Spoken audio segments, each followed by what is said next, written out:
What's going on, everybody? It's your boy Kinetik 615 back for another video. In this one, we're going to take a look at some of the potential head coaching candidates to replace Sherrone Moore at Michigan. We're going to go over some of the ones that I think are potential hires, some that I think are sort of long shots, and some of the ones that I think that I've seen bandied about that I don't think are happening. I think it's foolish to talk about some of them, and I'll give my reasons why. But before we do that, please make sure to like, share, subscribe, comment on the video. Let me know your thoughts. So let's get into this. So first off the top, I just want to say, what I think that Michigan is going to be looking for in a head coach. I think that following the Sherrone Moore situation, they're going to look for a head coach that has head coaching experience, somebody that it can be a culture shift into away from the scandal stuff, away from the shady stuff, and really sort of right the ship.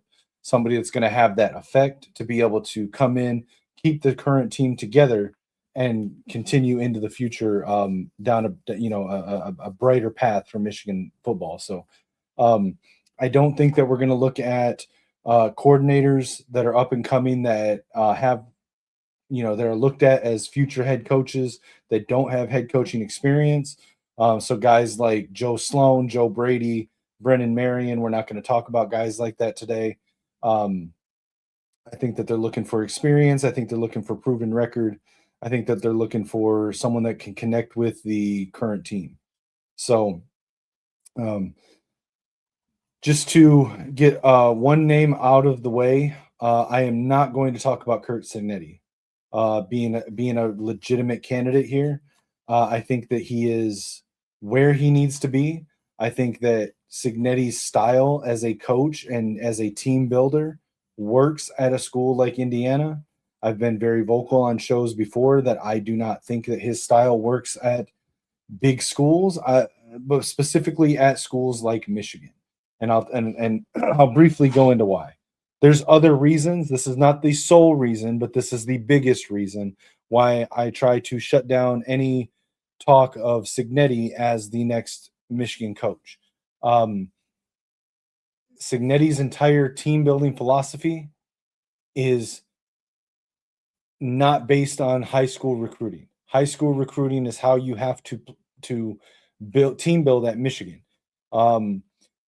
The whole philosophy of Signetti's team building is through the transfer portal. He's a great scout, he's a great talent evaluator, and he's a great on the field coach.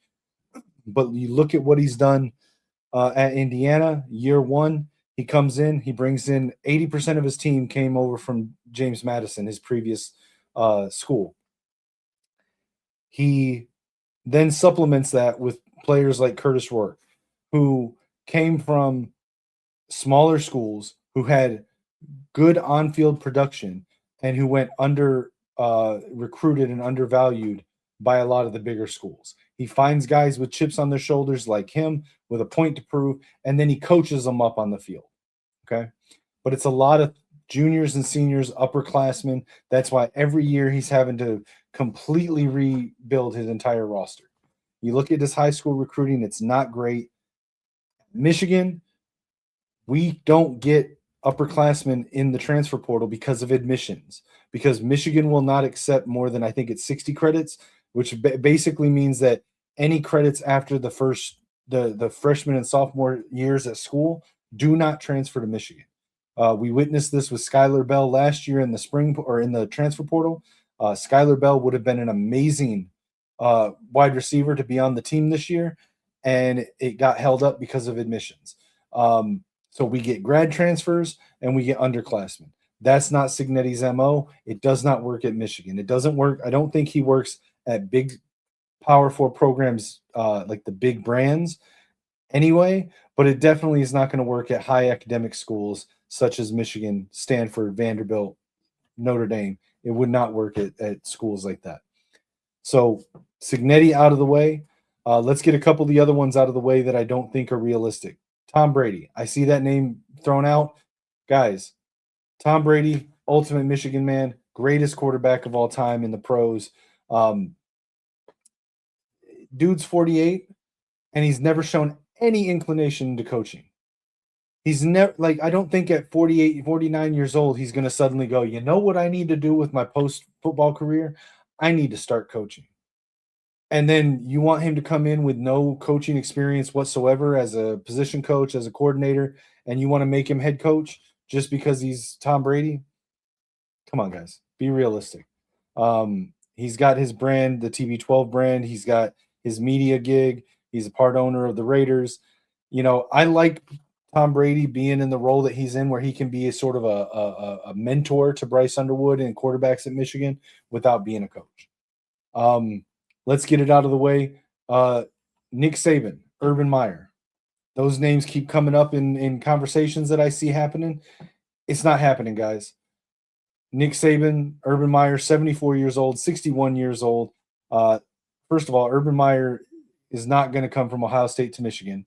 Um, I guess there's always a number Michigan could throw out, but it would be a cash grab at that point. They're not coming out of retirement to be here long term. It would be a 2 to 3 year stint. They're not going to build anything in that time. But also, both Urban Meyer and Nick Saban built their careers, their legacies in a previous era where you had no transfer portal free agency every year. You had no open NIL. You had an unfair advantage over the rest of the country because you could pay players under the table. You could pay those players to come to your school, knowing that you're competing with maybe 20 other schools to pay that are willing to pay players, and maybe only 5 to 10 of those schools are on that top tier level. So you could get players in there and be like, "Hey, since we're paying you this money, sit down, shut up, and sit on the bench until your junior, senior year. You'll get your chance to play, and then you go to the NFL." They could hoard talent and be 6, 7 deep at every position. You can't do that in modern college football with NIL. Every team down to the FCS are paying players, so players can go get playing time and get paid at every school across the country now. So you cannot hoard players like that. The playing field is leveled, and I don't think that Urban Meyer or Nick Saban can do any good for their legacies by coming out of retirement. In fact, I think they can only hurt their legacies. Hiring Urban Meyer or Nick Saban at this point would be like hiring Bill Belichick just without the Alzheimer's. So let's put that to bed. No Nick Saban, no Urban Meyer. For many of the same reasons, I think John Gruden is just, let's stop talking about it, guys. We're not going to bring John Gruden to Michigan. He had his one comeback stint with the Raiders. If he were going to coach again, he's probably an SEC guy. I don't think that he's a Big Ten style coach. But to be honest with you, I don't think that, beyond the things that I already mentioned that parallels with the Meyer and Saban, I'm not convinced John Gruden actually wants to be a head coach again. John Gruden, I think, likes being in the media. Think he likes being in the public eye. I think he likes his name being brought up in every coaching search for the last 2 decades. I think he likes that part more than he actually wants to coach again. Just my opinion. That's speculation, but it is what it is. All right. So if we go past that, okay. So beyond those couple guys that we just wanted to get out of the way, we can look at some actual potential hires. So first guy up, this is my personal pick. If I had a magic wand that I could wave and give Michigan the head coach of my choosing, it would be Dan Lanning, cocaine and all. Bring Dan Lanning in. He's got a great style that fits modern college football. He can recruit high school and portal. His on-field coaching is stellar, being able to take advantage of the rules and find the ways to legally win games against other top teams would be a great hire. That said, I don't think Dan Lanning's available. Many of the same things that we talk about that are benefits of coming to Michigan, big brand, limitless NIL, all of that stuff, great stadium, great fan base. You have that with Oregon as well. Uh, Obviously, education's a little bit better at Michigan, but the differences are very small. And I think that Dan Lanning is very much entrenched at Oregon and is looking to be the tenured guy at Oregon for many years to come. He's got a $20 million buyout on an extension through 2030. I don't think he's the guy. I don't think he's available. But it would be awesome if he was. His physical smash mouth style would fit with Michigan. I just think he's really locked in with Oregon. Next, we got Kenny Dillingham. I think Kenny Dillingham is a star on the rise. He's got a few years of head coaching experience, only 35 years old. Former offensive coordinator under Mario Cristobal at Oregon, has coached and done wonders as a cute quarterback developer, someone that we could use at Michigan. And especially with Bryce Underwood and then with Peter Bork coming in behind him, Brady Smeagol, Tommy Carr, with the quarterbacks that we've got. I think he would be a home run hire along with Dan Lanning. Those are two of my home run hires. I just don't know if he's available. His name's come up in a lot of coaching searches recently that you would think would be higher profile jobs than Arizona State. But he's taken Arizona State from a dumpster fire to a playoff team, and I just don't know if he's available. If he is, I mean, definitely make the call, but I'm skeptical if he's available. All right, next we're going to look at big game Jeff Brom at Louisville. I'll be honest, I don't know a ton about Brom. I know that he's nicknamed Big Game Brom for having clutch wins against teams that nobody gives him a chance to do it. He's a play calling savant.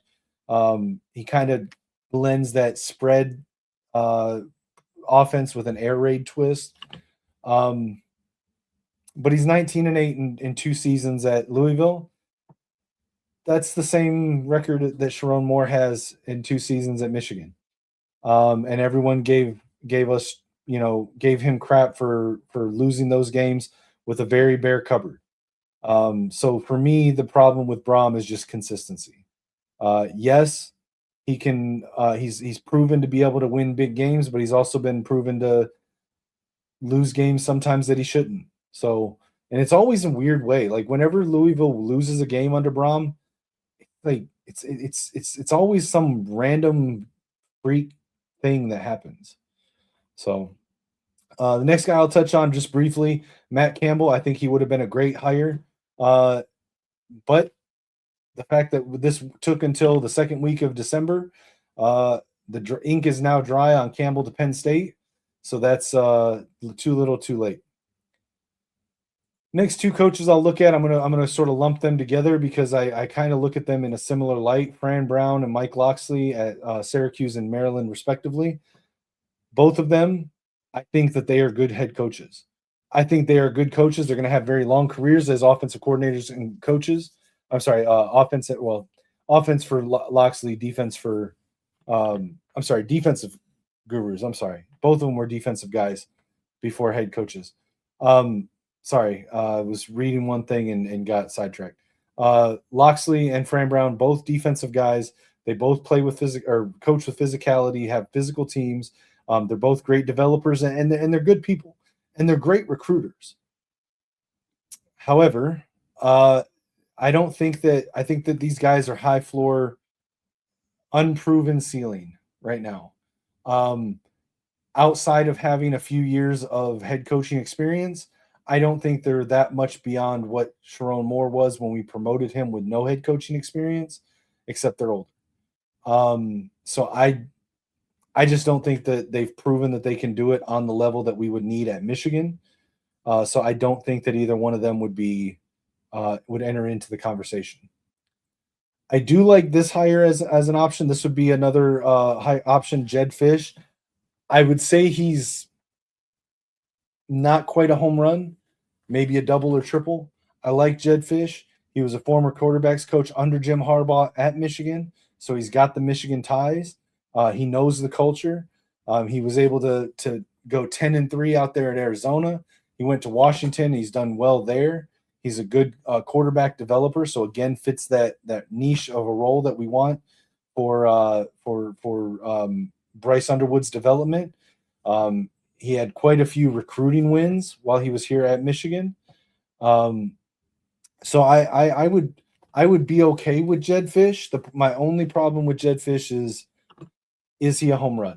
I think we need to go for a home run. I don't know that Jedd Fisch is the home run, but he's a very good coach, and I would not be mad if he was Michigan's next coach.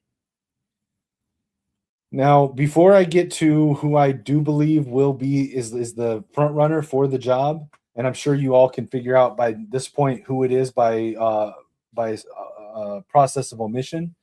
I'm gonna bring up a 3 or 4 guys that I would call them NFL bridge candidates. And what I mean by that is instead of necessarily looking at trying to find the next 10-year guy at Michigan, like we would if we were to get Lanning or Dillingham or Fish, I think that the other option is to get a guy from the NFL that makes sense for him to sort of take a step back from the NFL for a few years, maybe come to Michigan on a 3 to 5 year contract, come in with immediate stability, culture shift, and credibility, and help turn the ship around, and then hand it off to the next coach at Michigan after the 3 to 5 year contract, unless they decide they want to stay in college. Now, these guys, I don't know how likely they are, but if I were Ward Manuel, I would be at least making the calls and just sort of touching base with them. So the first one I'm going to bring up here, I'm going to bring up Mike Tomlin. Mike Tomlin was one of the youngest head coaches in the NFL. Was the head coach of the Steelers from 2007 until current, and never missed the playoffs until the 2024 season. The problem with Tomlin is that he's been at the same team for almost 20 years. I think at any team after so long, sometimes especially in the NFL, their message starts to wane, and there's just a need for change in the locker room and a change of scenery for the coach. And we've started to see a groundswell in Pittsburgh from the fan base that it's time for a change, that they want to fire Tomlin and move on from him. Tomlin's he's a great head coach. He's a player whisperer all the way around. Just incredible. He would immediately bring some credibility to the organization. He would have the toughness to weather the storm. He would be able to keep the kids locked in. I think Tomlin would be a home run hire. My biggest question is, does Tomlin want to coach in the college ranks, and how is he as a recruiter? Those are 2 unanswered questions for me. But if he could do it, I'd be all in on Tomlin as the next head coach. The next one's a little bit controversial. I'm going to bring up Brian Daboll, former New York Giants head coach, and I bring him up for primarily the reason that he is a quarterback whisperer. He was the one that developed and fixed the mechanics for Josh Allen in Buffalo. The biggest hang up with Brian Daboll is that if we are looking in any way to retain the defensive staff, which personally I think is something that we should be doing, trying to retain whoever comes in, try to retain the defensive coaching staff with Wink Martindale, Lamar Morgan, Coach Espo, Pernell McPhee, all of those guys that recently hired Kerry Coombs. I think we should be trying to retain them. And it was very much publicized, the fallout that Brian Daboll had with Wink Martindale at the New York Giants prior to Wink coming to Michigan in 2024. So that's the biggest drawback there, but I would not rule him out. The next one is a bit of a homer suggestion from me. As a Vikings fan, for my NFL team, Brian Flores, the current defensive coordinator, former head coach of the Jacksonville Jaguars. No, excuse me, the Miami Dolphins, not the Jaguars. Excuse me, Miami Dolphins. Um, Brian Flores' defense is very similar to the defense that runs.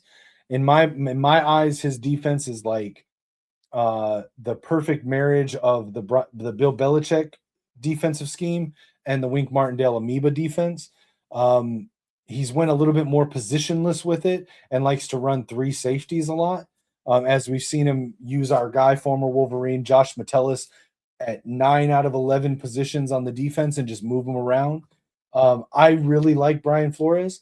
Brian Flores has talked about year in and year out that he should be getting head coaching job looks, but because he's currently involved in a lawsuit, a discrimination lawsuit from 2022 against the NFL, uh, he will not get head coaching job interviews as long as he's currently actively suing the NFL.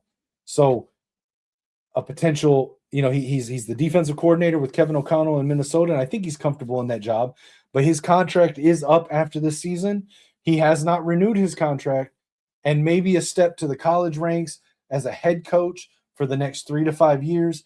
Let him finish the lawsuit out with the NFL, and he could come in and I mean he's only 44 years old and could instantly click with the players, especially the defensive players. I would love Brian Flores to be a potential candidate here. Now, there is another one here that I thought of, but I did not pull up his page here. But I thought of it after I was already going live. But someone else we might want to think about or consider: Tampa Bay Buccaneers head coach, Super Bowl winning head coach Todd Bowles. It would be an instant culture shift, experience out the wazoo, HBCU ties. He'd be able to still connect with a lot of the team because his son Troy Bowles is on the team. Todd Bowles' own son is on the team, so there's his ties, his connection to Michigan. I know it's kind of an outlier, but maybe give Todd Bowles a call and just kick the tires. Now, I will say that the guy that I think is the actual front runner for the job is Kalen DeBoer. Kalen DeBoer is the current head coach at Alabama. He followed Nick Saban after Nick Saban retired following the 2023 Rose Bowl. Kalen DeBoer, former head coach at Indiana, former head coach at Washington. In fact, he was the head coach of the Washington Huskies that lost to the Michigan Wolverines in the 2023 national championship team prior to Harbaugh leaving. And for Kalen DeBoer, there were rumors back then that he wanted the Michigan job, but because the succession plan from Harbaugh to Sherrone Moore was already in place, the Michigan job was not available. He then took the job to Alabama. But despite having some success at Alabama, it's always hard to be the one that follows the legendary coach like Nick Saban. And I think he's experienced that because he hasn't had quite the level of success in his first 2 years there that the fan base wants in the successor to Nick Saban. And there has been quite a few people that in the Alabama sphere that have talked about him wanting him gone. It just, in my opinion, doesn't seem like a great culture fit in Alabama for Kalen DeBoer. And like I said, there was previous interest rumored for Kalen DeBoer in Michigan. He brings a very great good offensive system.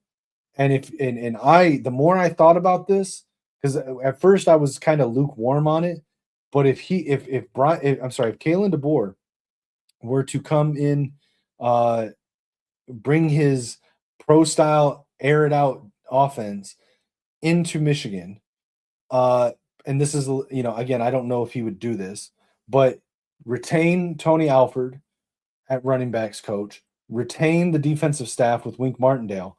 I would be very, very interested to see how DeBoer's offense partners with Wink's defense and then take his passing attack with Tony Alford as a run game coordinator. I'm all in on this. I really like it. And there seems to be a lot of smoke. If you look on social media and you look on the rumor mill around Kalen DeBoer and to Michigan, um, this is a little bit of speculation. Let's put on our tinfoil hats for a second. Um, the reports, and this is none of this is substantiated. This is me connecting dots based on things that have been said since yesterday, but none of which have been proven. So take this with a cubic uh, a cubic meter of salt. Okay, if we're to believe what we've heard, the investigation with Sherrone Moore, with this whole scandal, started around week 7 of the college football season. So that would have been about 6 weeks ago. Okay. About 4 weeks ago, I started to hear and have conversations with people that I know around the Alabama program that, and in the media sphere, that there were whispers and rumors that Kalen DeBoer's agent or his people were in contact about other potential head coach jobs that might be open after the season. Because again, I don't think that Kalen DeBoer is necessarily a great culture fit in Alabama. At the time, the rumors were that were bandied about for what jobs they were talking about. It was mostly jobs like Penn State, which were the biggest jobs that were open at the time. But that despite Penn State going through like 15 or 17 different potential hires, it never seemed to actually be a thing with Kalen DeBoer that came out with Penn State. So my question is, because back channel conversations happen all the time with both players and coaches, agents, and ADs and NIL directors at schools, is it possible that part of the reason that the investigation with Sherrone Moore was slow rolled to a point, and I don't think it was fully slow rolled for this, even if this is true, because there's a whole thing with state employees. You have to go through a lengthy process to be able to terminate them. They have to go through and get their chance to defend themselves against the allegations and stuff like that. But if there were back channel negotiations happening at the same time, sort of feelers out there to see what's going on between DeBoer and Ward Manuel's people, the timeline fits. So I don't know. Conspiracy, speculation. There's no proof of that. I'm literally just speculating and saying what if, because the timeline does fit if it were to be true. And then, hey, how funny would it be if Kalen DeBoer goes from Alabama to Michigan, and then Lane Kiffin, who just went from Ole Miss to LSU, leaves LSU to take the Bama job, which is rumored to be the job that he's wanted all along. So, and then Lane gets to go in to take over without being the guy that followed the guy. Because you want to be the guy after the guy that follows the guy, right? That would be hilarious. And then LSU could rehire Ed Orgeron. I don't know. But anyways, guys, let me know in the comments what you think. This was my opinion on and thoughts on some of the potential coaching hires to replace Sherrone Moore at Michigan as the head coach. Let me know in the comments what you think. Let me know where I was an idiot. Keep it respectful. Let me know, if you disagree with me, that's fine, but let me know. Keep it respectful. As always, guys, again, please like, share, and subscribe to the video. You can find me on all social media platforms at Kinetik615. You can find me on the Gamer Sideline with our guy Lichmac626 talking sports. And then if you get a chance, I don't know what it mirrors it. The QR code. Check that out. It does take you to my GoFundMe campaign that I've got going on right now. Many of you are already aware of what's going on, but I currently, because of the recent government shutdown, the scheduling of my arbitration date to get my disability was pushed out for about 3 or 4 months. So I do need some help to keep bills paid, to keep the lights on, gas in the car, phone and internet on, to be able to continue doing videos and podcasts and stuff like this for y'all. Um, to be able to keep getting myself and my mother to our treatments, my physical therapy and surgeries, my mom to her cancer treatments, until I can get to my disability. Happy to answer any questions and be transparent with anybody that is considering helping out. But any amount helps. $1, $10 doesn't matter. And even if you're not able to donate, share it out on social media. Tag me in it. Just getting eyes on it. It just takes one share to get the at the right time for the right person to see it and willing to be generous. And any amount is greatly appreciated.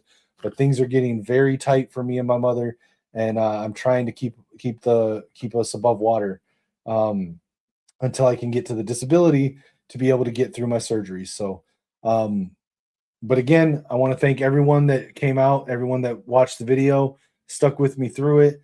Let me know your thoughts in the comments. And until next time, guys, as always, it's Go Blue.